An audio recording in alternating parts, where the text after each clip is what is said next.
the goodest dog ever. You're so good. You ready for a party? You have yellow also. Yeah, I do. I matched the flowers. So what day is it? It is craft party day. We started our craft parties, gosh, 5 or 6 years ago. I can't even remember now. It's just time goes so quickly. And our very first party was Easter eggs in the countdown to Easter. And so after like 5 or 6 years of doing them, we decided this time we're going to do something completely different. We're going to do teacup and tin can gardens. Garden might be a bit grand. We're going to stick some plants in teacups and tin cans and see what happens. But I think it's going to be super fun.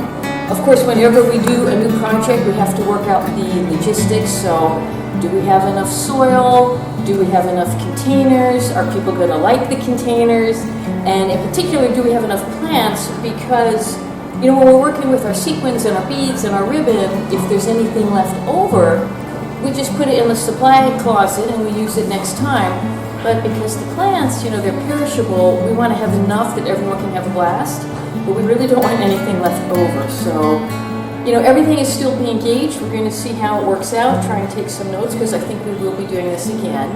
Already we're kind of learning, probably we'll stick with tin cans next time because when we get our teacups, which I got at primarily Goodwill, it's kind of personal. Does somebody want flowers on the teacup? Do they want a plain teacup?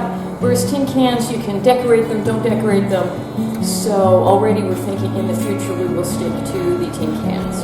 But at any rate, happy spring.